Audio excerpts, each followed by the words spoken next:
यानंतर बातमी सांगलीच्या राजकारणातून आहे। सांगलीचे खासदार विशाल पाटील यांच्या एका वक्तव्यानं सर्वांच्याच भुवया उंचावल्यात। तासगाव कवठे महांकाळ मतदारसंघाबाबतच्या त्यांच्या विधानानं विशाल पाटील यांच्या मनात नेमकं आहे तरी काय अशी चर्चा सुरू झाली आहे। बघूया त्याबद्दलचा एक रिपोर्ट।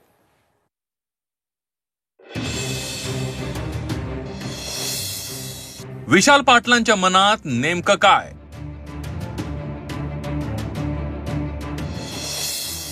तासगाव कवठे महांकाळ मध्ये घोरपड्यांशिवाय पर्याय नाही।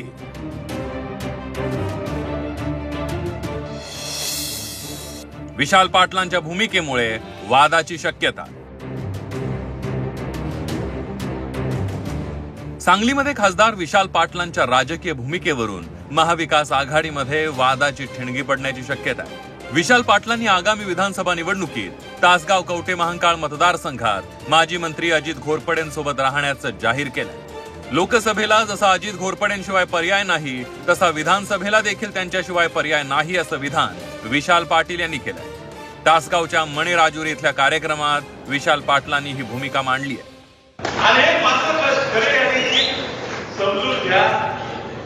जसा लोकसभेला सुद्धा घोरपडे सरकारशिवाय पर्याय नाही तसं विधानसभेला सुद्धा घोरपडे सरकारशिवाय पर्याय नाही।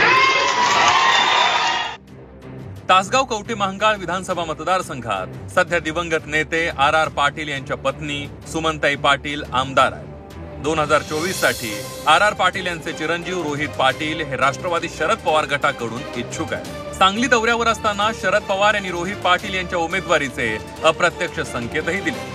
मात्र विशाल पाटलांच्या विधानामुळे विधानसभेच्या तोंडावर महाविकास आघाडीत वाद होण्याची शक्यता आहे। सरफराज सनदी, झी 24 तास, सांगली।